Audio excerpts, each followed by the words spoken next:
All right.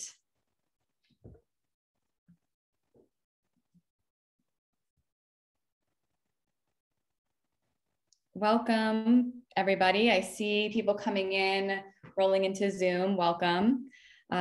We would love to have you introduce yourself as we get started here tonight. So in the chat, I would love to hear your first name, the city that you're logging in from, and any career area that you're most interested in.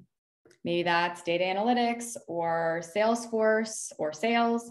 I would love to kind of get to know who's on this call in the chat.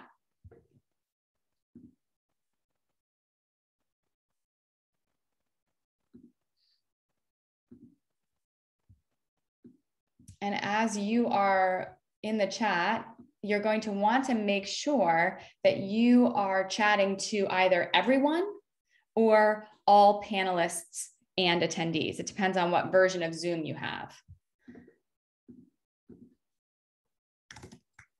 But as you come in, we would love to hear your name, the city that you're logging in from, and a career that you're most interested in. If you could pop that in the chat, that would be great.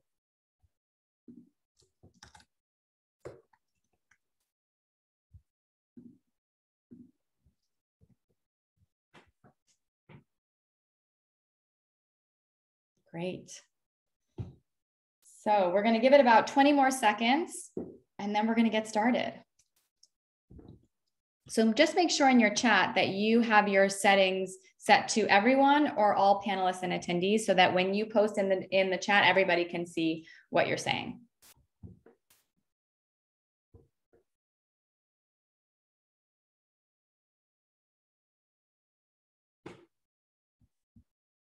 All right. So I want to be conscious of everybody's time here. It's late on the East Coast or the West Coast and even later on the East Coast. So we will get started. But you are in our Designing Your Career workshop series. And tonight we're going to be talking about networking and informational interviewing.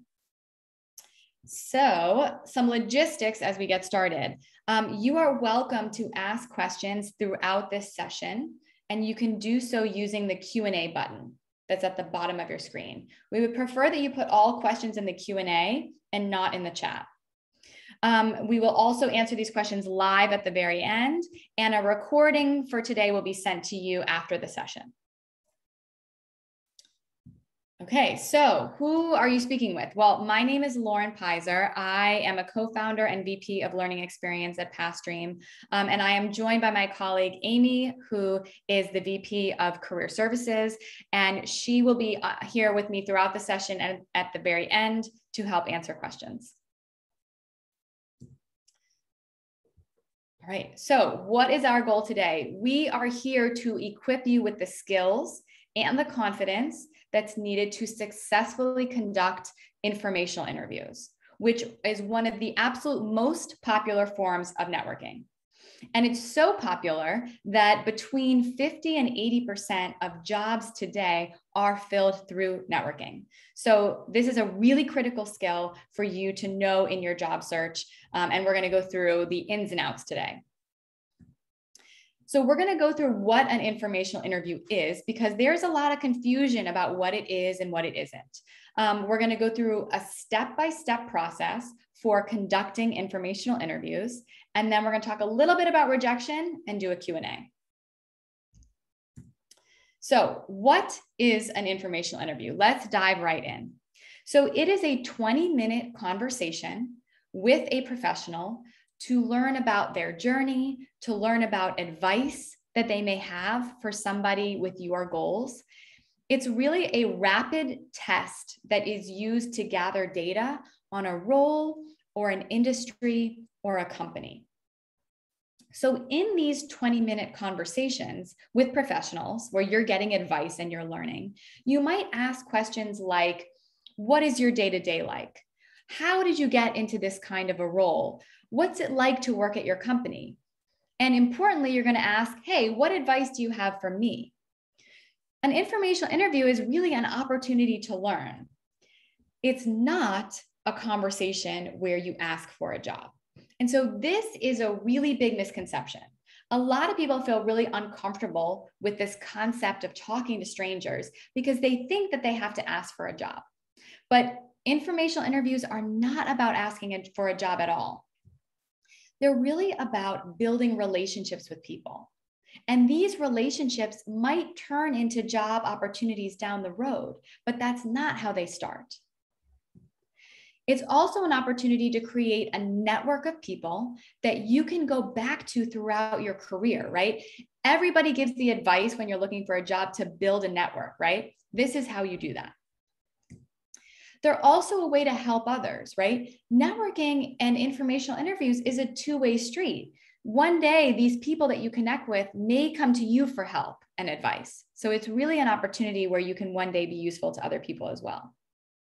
So as I said, they're not explicit conversations where you ask for jobs, but according to one report, 1 in every 12 informational interviews resulted in a job offer, which means that there's something here, right? There's something to getting to know people, to getting to understand what they do, to learning from them that eventually down the road can lead to an opportunity, but that's not how you start out the conversation. So another way to look at informational interviews is that it's a lot like asking for directions. What do I mean by that? If you saw somebody that was lost and wandering around your neighborhood, you would likely stop and see if they wanted some help and give them advice, right? Oh, you're looking for this, it's over here. An informational interview is exactly the same thing. You're lost, you're wandering around a new neighborhood. And that neighborhood might be the data analytics space or the sales space. And you see somebody that knows the way and you're asking for their help in navigating this new neighborhood that you've never been to, right? So an informational interview is a lot like asking for directions. So for example, I'm a little lost. Can you tell me about the data analytics space? Yes, I know that neighborhood. I know that space really well. And I can tell you what I know, right? So this can take a little bit of the pressure off of getting in front of a brand new person and asking for advice or help, because people generally want to help other people. So let's do a little bit of a recap of what an informational interview is, and then we're going to move on to how do you do one, okay? So an informational interview is about learning and getting curious about somebody else, right? It's not about asking for a job. Even though that could come up in conversation or later, that's not how you would enter an informational interview. It's an opportunity to get data on what you do want in a career, as well as what you don't want in a career, okay? Think of it as this opportunity to learn by talking to people that either have the job you want, work at the company that you want. It's a really great opportunity to learn what you like and don't like. It's also a way to expand the number of people in your network. We talked about that. And it's actually totally normal for this to feel a little bit intimidating and a little bit uncomfortable and scary. Because after all, you might be talking to an absolute stranger, right? Somebody that you don't know. But remember that people who are available generally like to be helpful. So we're going to do 2 quick poll questions for 2 questions that I'm really curious about. The first question is, have you ever conducted an informational interview before? So yes, I've conducted one. No, I've never conducted one. Or maybe I might have. I'm not really sure if I have. So let's get your answers in the next 10 seconds to this question. I want to know kind of where we're at on this call. All right. So let me share the results with you. I hope you can see this. Most people, there's definitely some people on this call that have said yes, right? Some people that have said no. I hope that for even the people that have said yes, I can teach you something totally brand new today about informational interviews. So we've got a good mix. Now, I have one more question for you. Question number 2. So I want to know, what is your biggest concern, if any, right, when it comes to conducting informational interviews? What is something that is concerning to you? Is it that they will reject you and not respond? You might not know what to say, that you feel uncomfortable, or you don't know who to reach out to. Maybe it's something else. So I want to see how people are feeling with regards to the biggest concern that you have.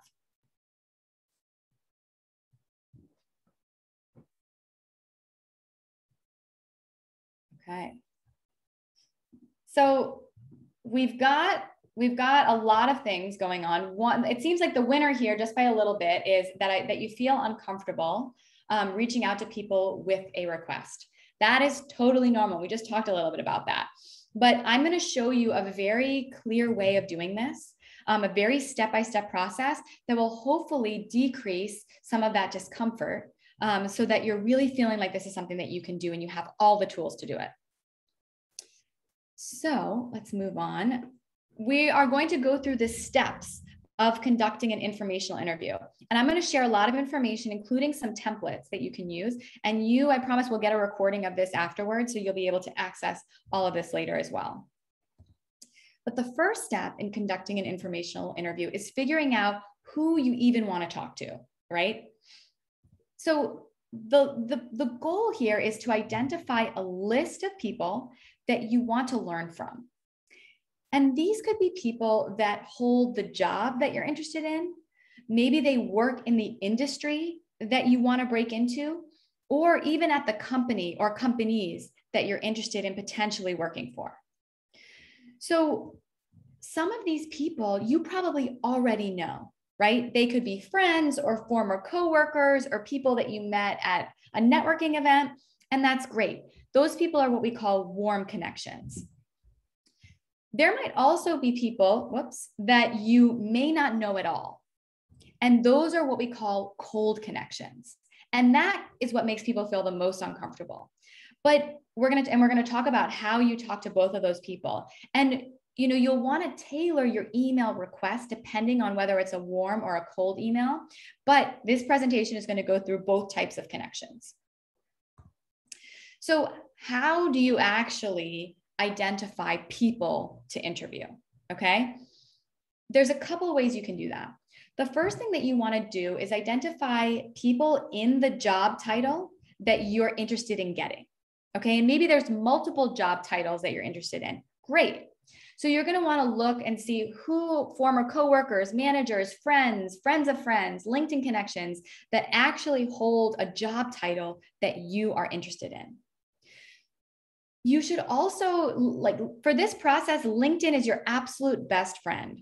You're going to want to type in the role into the LinkedIn search of the job that you're interested in or the job titles that you're interested in. And what it'll bring up are all sorts of people that you know and don't know with that job title.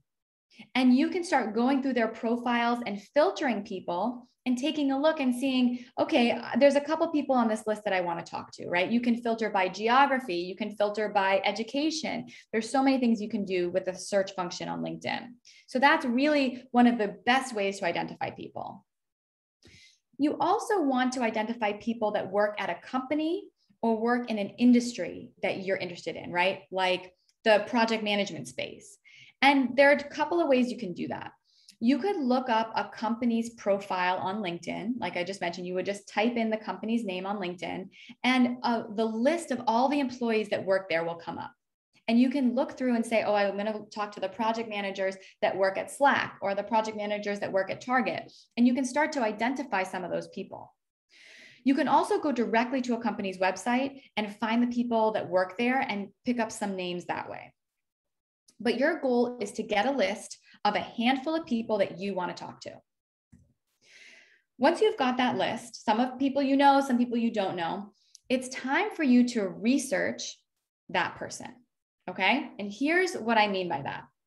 So you're going to want to definitely Google them, but don't just Google them. I want you to look them up on LinkedIn. I want you to look them up on Twitter, on Medium, on Quora, on personal sites. You want to kind of look them up online. What is their internet presence, right? You want to find out as much as you can. You want to look for their job responsibilities, their companies that they've worked at, how long they've been at those companies. You're going to want to look at their education, colleges that they've gone to, certifications that they have. and any transitions that they've had. So maybe they've moved between jobs, maybe they've moved between industries, right? So you're going to want to notice all of these things. And finally, you're definitely going to want to look for if there's anything in common, right? Maybe you guys went to the same school. Maybe you volunteered at the same organization, right? You want to look for any type of common interest or commonality. Because the goal of this is that you want to understand kind of who this person is and what their career has been like. Because you're going to use all of this information to compose an email to them in the next step. So you're figuring this out because you need to be able to send them an email that catches their attention. So we're moving along. We've got our list of people. We've done some preliminary research on them. We've got a good idea of their career and maybe some things that we have in common with them. Maybe there's nothing in common. That's totally okay. But now it's time to compose an email to them, a thoughtful email. And this could also be a LinkedIn message that requests their time. And it must get their attention and also very clearly convey what you want help with. Okay? So I would love for you to read this message. We're going to read this one together. And then I want to know in the chat, what is wrong with this email? So, hello, help, please talk to me. Hi there, as part of a research project on a possible career in analytics, I'm actively reaching out to successful professionals to answer the following questions. Can I get into a job with minimum experience? What is the median salary? Is the career stable? Do you get exposure to high-level people? I'm also looking for a job, and I'm hoping that you can tell me about the openings within your company. Let me know when we can talk. Best, Jamie. So I'm going to be opening the chat. And I want to know in the chat, what is not so great about this email? What would you change about this email?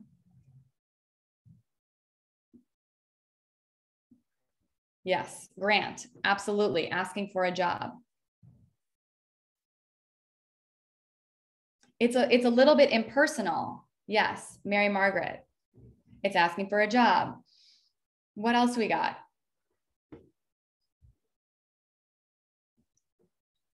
It's not right. It just says hi there, right? It doesn't, there's no person that this is addressed to.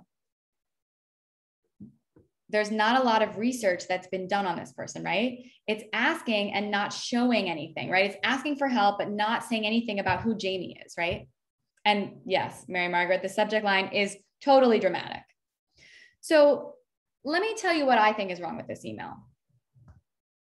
It totally feels desperate and it feels very urgent when an informational interview is not urgent, right? This is kind of, the tone is off. Also, there's no effort being done to research the person and to customize this email, right? It could be sent to 100 people.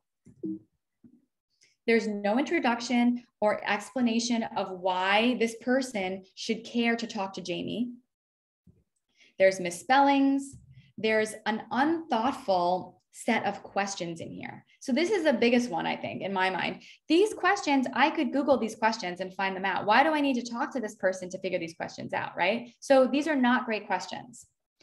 Also, last but not least, it in the email asks for a job, okay? So this email screams, do the work for me, tell me the answers, and I'll be here. And it would likely be deleted or maybe just seen as spam. Who knows?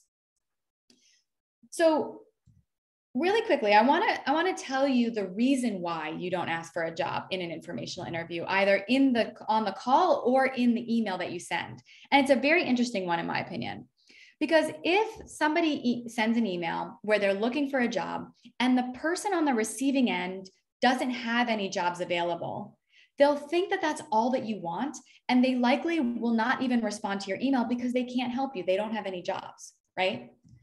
Instead, if somebody sees that you are curious and you're thoughtful and you took time to compose a thoughtful email to this other person, they're going to be more likely to respond regardless of if they have jobs available or not.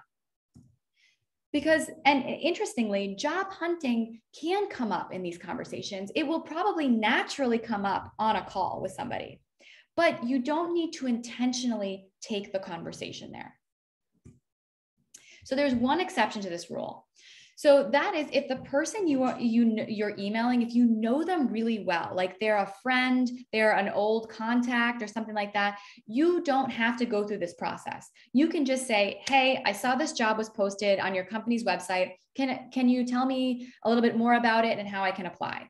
That's not an informational interview.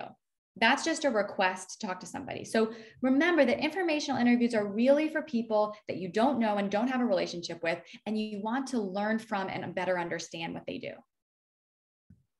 So I would love for you to read this email on your own. I'm not going to read it out loud, but I want to know what is working in this email.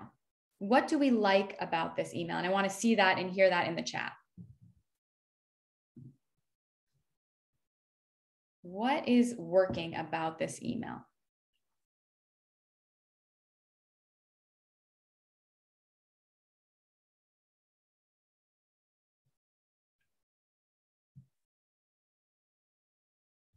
Yes, Sean, connection right away with something that Tim wrote.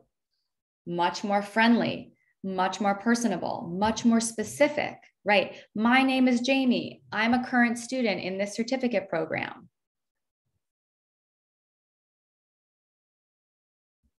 Much better subject line. This is actually a great subject line. If I saw this, I would open this. Aspiring data analyst, would love to ask you a few questions. Love that. This person, Jamie, is looking to learn, right? They're not trying to take. They're trying to learn and have a dialogue and interact, right? And that's pretty clear from this. It's non-demanding, totally. So here's what I think is great. It's thoughtful. It's descriptive in the subject line.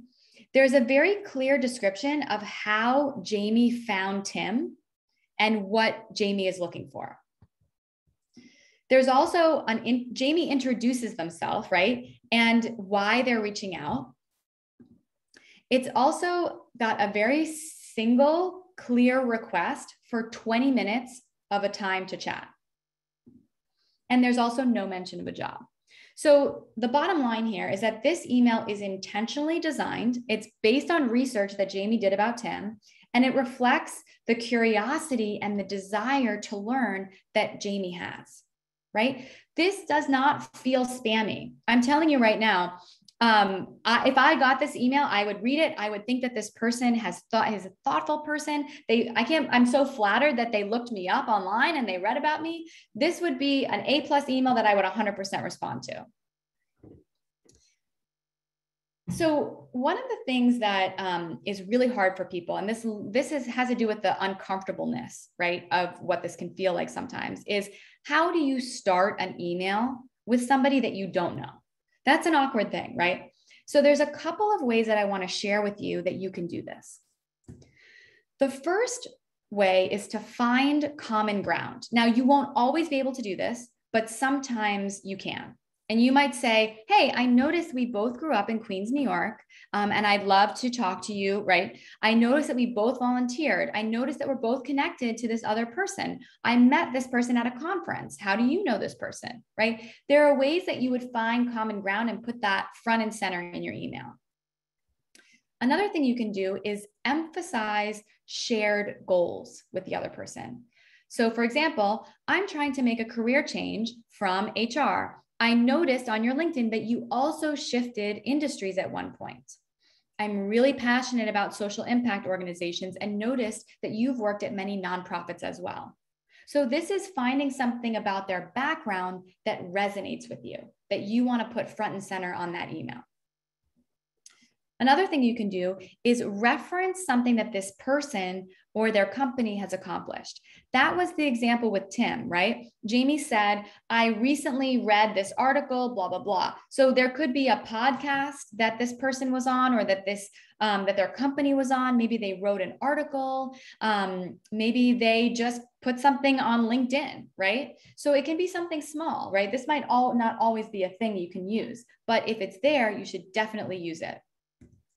And finally, let's say you know the person, you should state that right at the beginning. I was given your email from a friend. I saw that we met at a networking event last year, and I know that we haven't kept in touch, but I want to reach out. It's okay to name, hey, we haven't spoken in a long time. A lot of people don't want to reach out because they're afraid that it's awkward that they haven't connected with them in a long time. Just name it. Hey, we used to work together 10 years ago. Haven't seen you since, but I would love to connect. I'd love to catch up and tell you about what's going on in my career. Do you have some time to chat, right? It's okay to name if there's been gaps in the communication. That's totally okay. So I want to talk just for a second about how you find people's email addresses, because when you're finding a totally cold person to email, you might be like, okay, great, but how do I email them? So there's a couple ways you can do this. So first, I would suggest visiting their company's website, because sometimes email addresses are just listed on the website. You can also go to the company's website and find out if you can figure out the email convention that the company uses. So for example, I'll give it away. Pathstream uses first name at pathstream.com. So my email address is lauren@pathstream.com. So once you find that out about a company, you can email Amy, who's also on this call, amy@pathstream.com, right? So you can find these things out and use that information to send an email to the person. There's also a cool company called hunter.io that allows you to actually look up email addresses for certain companies. So I really recommend taking a look at that as well. And if all else fails, just send them a LinkedIn message if you can. So we have identified people, we have researched them, we have composed a thoughtful email, and we've even sent that email. And the person said, yes, of course, because you composed a thoughtful email. And now it's time to prepare for the actual interview that you're going to conduct with them. All right, so let me take you through those steps. So how does an informational interview even really go? Okay, well, as I said, they're usually about 20 minutes long. Maybe they can be 30, maybe they're 15, generally about 20 minutes. And the first 5 minutes is usually just you thanking them for being there, giving a little bit of a bio about yourself, and setting up the conversation.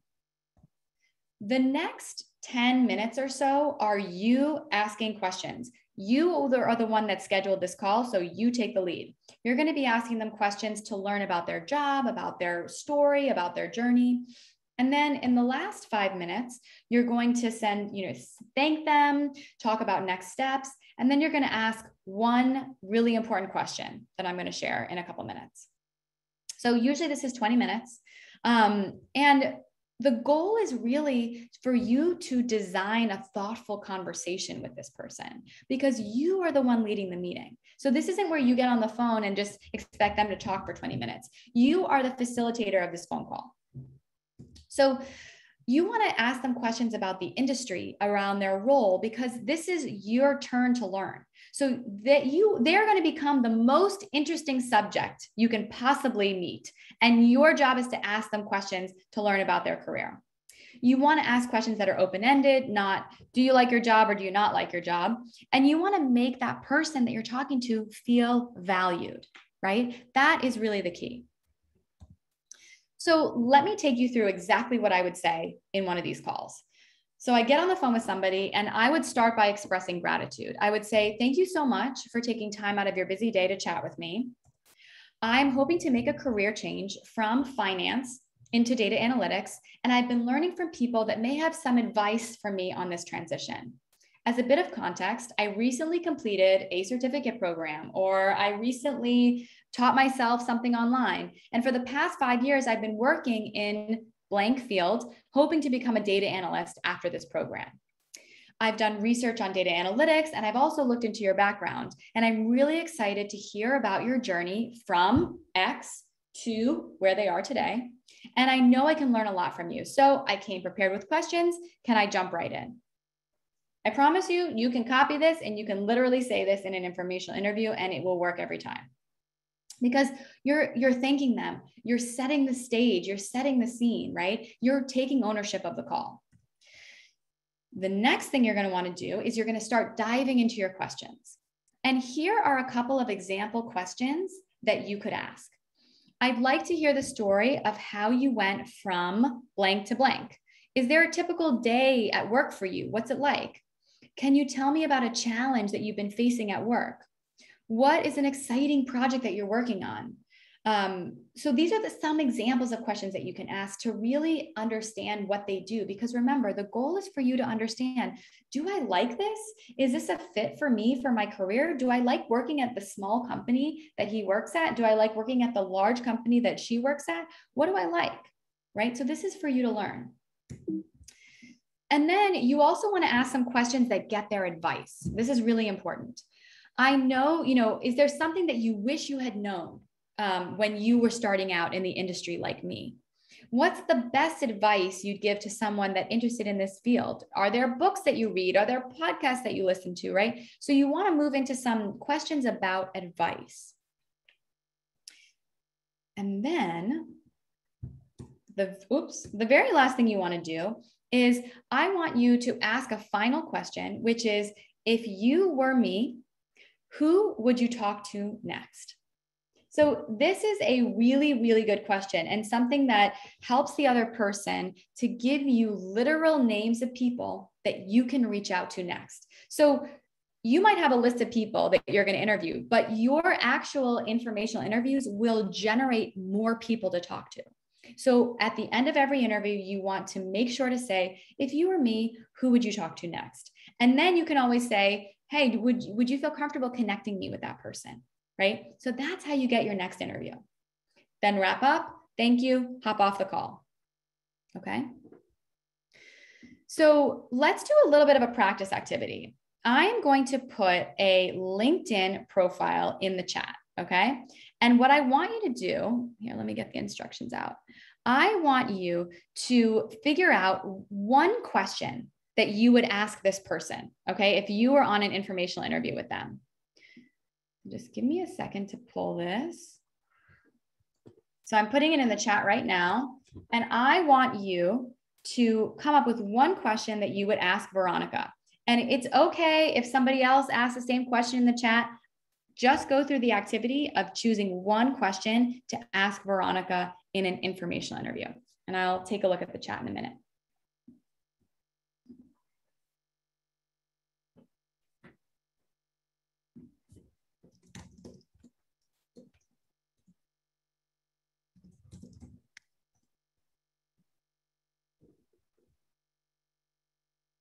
Okay, let's see some questions coming through.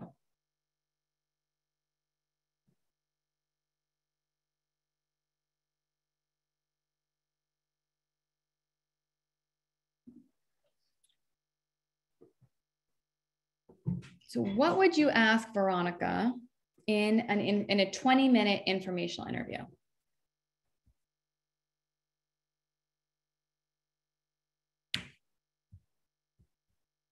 Any ideas? I'll put one down.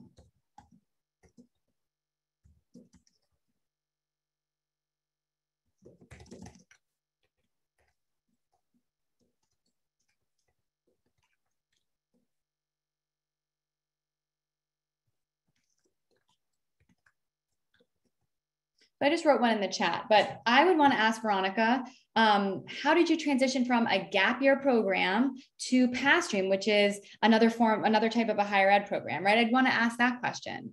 I love this one from Sean. I was very passionate about education, but I didn't know how to get started. I have a background in psych. What would you do if you were getting started like me? That's great. That's a great question. Challenges from the chief of staff to director of operations. Excellent question, right? So what is it like to go from a chief of staff role, which is sort of different than to a director of operations role? What do I need to do to meet company expectations? That's a good question. And I might reword that a little bit differently, Alma. I might say, what are the things that you have found? What behaviors have you found has made you successful in all of these different companies? That question opens the space up a little bit more. So that maybe is how I would reword that question. I would not ask questions about what is the pay or what are the job benefits, because those are very, very specific and usually things that you can find out online. So I would try to keep focused on Veronica's journey and the things that she's doing and the things that she's learned. Okay. Great. Thank you guys for doing that with me. I really appreciate it. I want you guys to do some practice because this is really an activity that you're going to need and should do on your own. So want to give you a little opportunity to practice. So the very last step in an informational interview is to follow up. Now, this is what most people forget to do. They don't do this step. And I can tell you that this is a distinguishing step from the people that I stay in touch with to the people that I don't really reach back out to. So what do I mean by that? Most people just do an interview and then they get off the call. But sending a follow-up email within 24 hours of an informational interview will help you to stand out. So what do I mean by that? Here's what it could look like, okay? Hi, Tim. I wanted to send a quick note to thank you for your time. I found your thoughts on my next steps very helpful. For example, when we talked about XYZ, that really helped me. As some next steps, I plan to talk to more people, listen to your podcast, look into this program. And I was hoping that you could connect me to Angie via email, who is the coworker that you mentioned might be a good person for me to talk to. I also included an email blurb that you can use to connect me with Angie, right? Thanks again for your time. And then the blurb, see this blurb at the bottom of the email is key. It's taking the work out of, so Tim doesn't have to do any work. This is a possible introduction or a blurb that Tim can send to his contact, Angie, and can copy Jamie. So this is how Jamie's going to get her next interview. Jamie is a current student in the Tableau program where she's sharpening her skills in spreadsheets. She's currently exploring analysis as a career path. And given your work and similar interests, Angie, I thought you two could connect. So this is really cool because basically Jamie's asking for the connection to Angie and then making it super easy for Tim to do that for her. So this follow-up 24 hours later is super important. Now, if you want to distinguish yourself even further, you should plan to engage anyone that you've chatted with, okay? At least, every couple of months after the interview. So why are you doing this? Well, you're doing this because you want to stay top of mind for them if a job opportunity comes up or if something that maybe you'd be a good fit for arises, right? So some of the things you could do are you could send the people that you've interviewed an update on a conversation that you had with one of their connections, right? So after Jamie and Angie talk, she should email Tim and say, thank you so much for the connection. It was great, right? This is what we talked about. You could also send an article or a podcast that reminds you of the conversation that you had. You should always send updates on your job search. Hey, thanks so much for your advice. I got a job, right? And if you see that they've gotten a new job or something's changed for their career, you should also congratulate them. So engaging with people every couple of months is really important. If somebody wasn't helpful, you don't need to reach back out to them, okay? But if you had a good connection with somebody, you really want to follow up and cultivate the relationship over time. So let's talk a little bit about informational email rejection. So informational interview rejection. So this is a really important thing. And I want to touch on it for a few minutes because there's a lot of discomfort and sometimes fear that can come with doing this process that I just laid out for you. Because when you don't hear back, it can sometimes feel like the person is rejecting you. Or if you have a really awkward conversation, it can feel like I'm not doing this right. But the goal is to practice this. And the goal is to remember that this is not personal, right? The informational interview is about learning from somebody else. It's not about you, right? It's not about you and your skills because this other person doesn't know anything about you yet, right? So remember to keep this as this is not a personal thing. Also, if somebody doesn't respond to you within 7 days, I always recommend that you follow up with them. So what does this look like? You would find the original email that you sent them in your inbox, and then you'd forward it to them and say something like, hi, I know that you must be very busy. I'm sure you have got a very busy schedule, but I'd still love to connect. If you have any time in the coming week, please let me know. That's all you need to say. And that gives that person a reminder that, oh, this person wants to speak to me. And I guarantee you that 8 times out of 10, that person's going to respond when you send a follow-up, right? And if they don't respond to the follow-up, then let it go and move on to the next person. And remember that the absolute worst thing that can happen is that the person doesn't respond back to you. That's absolutely it. They're not going to send you an email that says, how dare you write me a message? How dare you email me? None of that will happen. The absolute worst thing that can happen is that they don't respond to you. So the stakes are pretty low. The goal is that you do your work, you do your research, you send a thoughtful email, and then you move on to the next person. So I hope that you found this helpful. We're going to move into a Q&A in just a minute, but I wanted to let you know that Pathstream has some fabulous programs that can help you transition your career, start a new career. And those are in areas of digital marketing, data analytics, Salesforce, and project management. And if you head on over to pathstream.com/programs, you can check all of our programs out. And as I mentioned right before our Q&A, this is part of a workshop series. So we've got 5 more sessions coming up in the months of September and October on how to switch your career, about Salesforce specifically, which is a really popular career area, how to tell your story, how to optimize your resume, and also about negotiation. So we hope that you will join us for a future networking or informational session with us. So let us move to Q&A. I will stop sharing and I'll see if I can check in with Amy about what questions are coming up. Yeah, thanks, Lauren. So first, just to remind everyone, you can post any questions that you have in the Q&A section here. So we will give you a few minutes to type those in.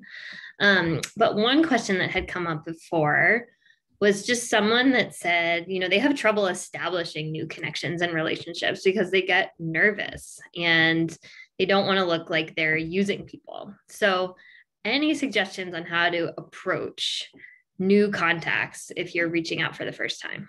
Yes. So I guess I would say 2 things. The first is that the more you can craft a thoughtful email that shows that you've researched the person, that really will take away any feelings that you're using the other person, or it's really about learning, right? It's about you learning about this other person. It's actually very flattering for somebody to get an informational interview request. Like for me, I've been at Pathstream for 3 years. And if anybody sends me a request, like I find it the most flattering thing in the world.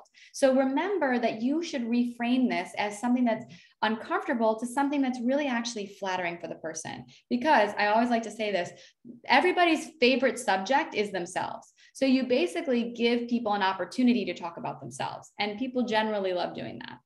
The second thing I would say is if you're really uncomfortable about it, you can always add a question into your informational interview that says, you've been so helpful to me. Is there anything that I can do to help you? Right? You can always ask that question and see what they say. So the first thing is that I need you to reframe these conversations away from being a sleazy request for something to really being about learning and growth on both sides. I hope that helps. Yeah. And the other thing I had put in the chat is first just to remember that you're not alone. A lot of people get nervous when they are reaching out to talk to someone new. So don't feel like you're the only person that's uncomfortable in networking conversations. A lot of people kind of dread it, but if you approach it more with curiosity, and again, like Lauren said, a sense that you could make a reciprocal connection and maybe you could help this person in the future too, then I think you'll have the right orientation going into these types of conversations. Another question, what about for cold contacts specifically? Are there any particular tips you should keep in mind if you're reaching out to someone you really don't know? So if there's no connection at all and there's nothing you have in common with them, all you need to say in the email is, I found your profile on LinkedIn. That's okay. Right? I was looking for data analysts. I found your profile and I actually saw some really cool things. I saw that you transitioned jobs from here to here. I saw that you changed careers. Like you basically, if you don't know them, it really doesn't matter. It just matters that you can write in that email thoughtful things that show that you've looked into them and you have really good questions for them. So it's all the tips that I gave today are the same if you know the person or if you don't know the person. Right? And they're even actually better if you don't know them, because the thing that people forget is that everybody is doing informational interviews out there, right? Like this is a thing that people don't really talk about, but everybody's doing. And so everybody, people expect to get cold emails. That's a thing that people expect to get. So don't think that you're doing something that nobody else is doing, because you're just doing something else that other people are finding really effective. That's very helpful. I think that, right now a lot of stuff has been virtual, but as we think about transitioning, hopefully coming out of the pandemic and moving back into face-to-face kind of networking, where do you recommend that people go to make new contacts? And is there anything you should keep in mind if you're doing in-person networking versus virtual? Yeah, that's a really good question. I think that, in order to build your connections on LinkedIn or anywhere, I really suggest that you start with people that you do know, right? So start with former coworkers, friends, family friends, like start there. But once you start doing informational interviews, you can start, friending all of these other people that you've had these conversations with, right? And then they're going to recommend other people and you'll bring them into your network. I think that for in-person informational conversations, they're conducted kind of the same way. Like you might meet somebody and say, hey, I'd really like talk to them for a few minutes and say, I'd really love to do like a 30-minute or 20-minute conversation with you about your career. Do you have time for that? Right. So you actually can just make your request in person.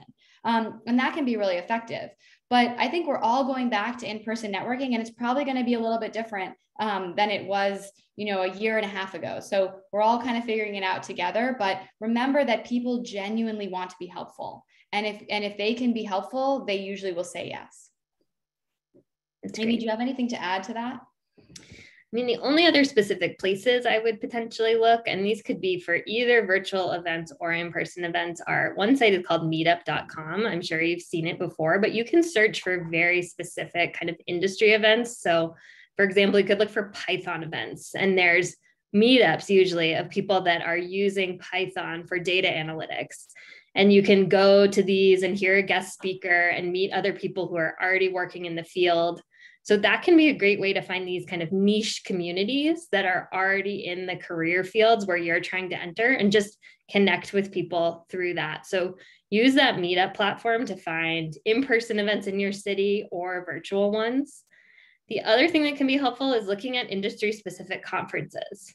Sometimes conferences can be expensive to attend, but they'll often have like student passes or even scholarships that you can apply for. And again, if you can find them that are in the specific career paths that you want to go into, that can be a great opportunity to go listen to a guest speaker, like I said before, and just they might have other kind of job fairs that are connected to conferences or other networking opportunities. So I would say the more specific you can get about the types of conferences you go to and the types of meetups you attend, the more you'll really get into the community of people that are in this ecosystem, and the more connections you can start to make. Yeah, I agree, Amy. And there's a good question in the chat about how do you strike a balance between thoughtful versus like overdoing it or looking a little creepy or something like that with too much research, right? And so I think that you want to generally follow a template, okay? And so let me bring you back for a minute to what I had over here, because I think that this amount of text is generally a helpful benchmark. So this amount, right? So I would say that this is probably a paragraph and a half, right? 2 paragraphs worth of information. It's something that you can read without having to scroll down on your computer, right? And it is specific and thoughtful. So you want to be, most of the time, the information that you're going to need about the person is on their LinkedIn, right? And through like a quick Google search. If you're looking and finding random stuff about them and it's going really deep, then maybe there's too much there. You don't need to do all that research. But I would spend, 5 to 8 minutes doing some initial research on them and jotting down some notes that you can include in an email like this. But I would say that, much longer than 2 paragraphs can sometimes be a lot to read and can feel like a big request.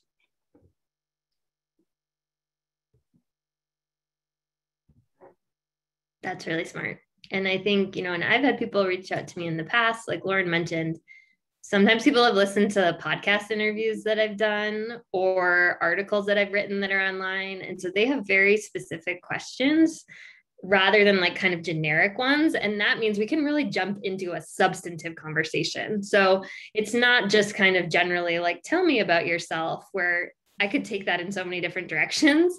But if they've already done a little bit of background research, I just find that I can use a 20 or 30-minute conversation much more productively. So great question, Sean. Keep them coming. Let's see.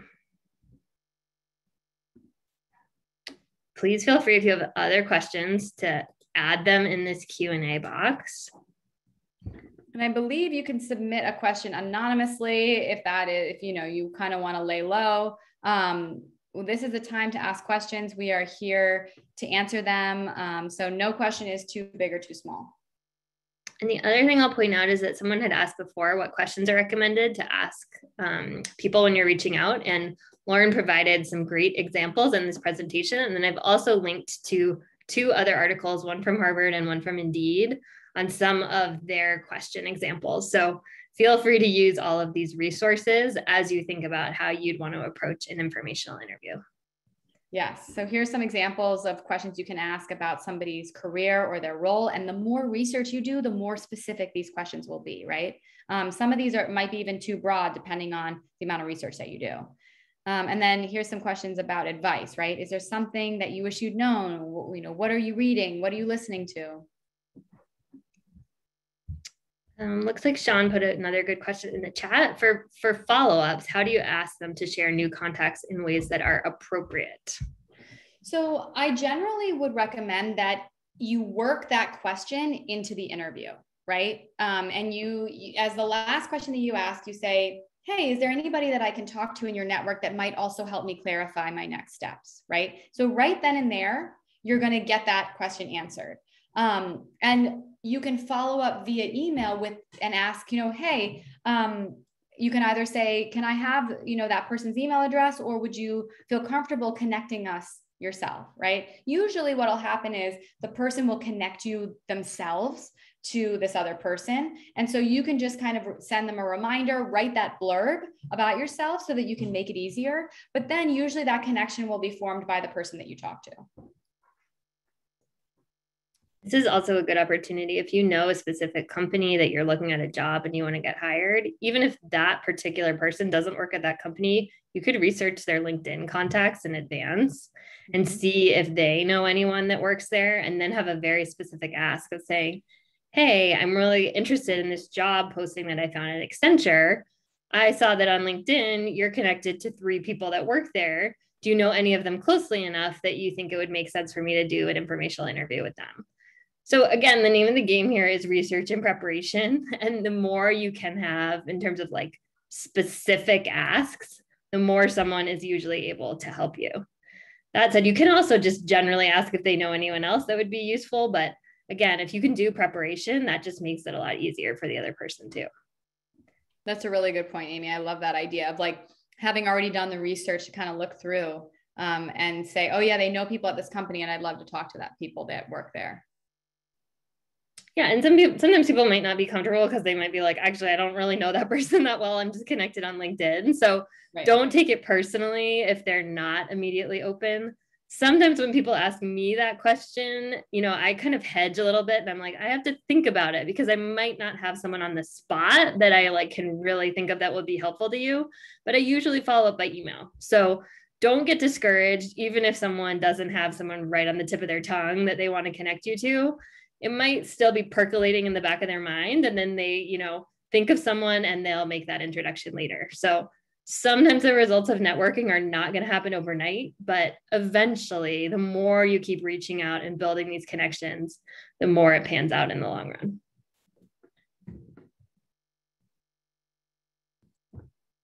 Any other final questions? Yeah. Last call. Well, good final question here from Sean. We will wrap it up with this one. How does this actually position you then to get careers or jobs? Yes. So you gotta, networking and informational interview, it's the long game. It's not like, oh, you're going to get on the phone with somebody and then all of a sudden they offer you a job. I've heard of that happening. That is not outside the realm of possibility.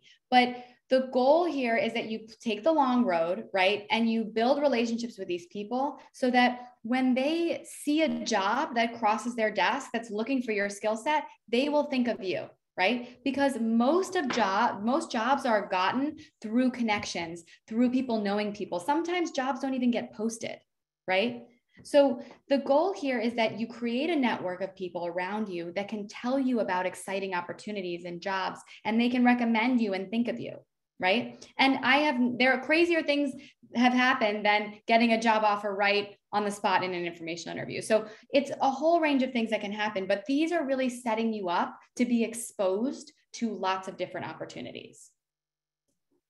Yeah. And I would say, you know, there's some types of networking that are going to be more focused on a particular job. And then there's some that are more long-term, like network building. Yeah. So for example, I had a student email me today and be like, I am looking at this specific Salesforce business analyst job posting at Accenture. Does anyone at PAStream or in your network know anyone that works at Accenture that could help me get a referral? So that is very specific. And immediately I messaged our whole team and we got a connection at Accenture who can now make a referral for that particular candidate for that particular role. So that is very connected to one particular position.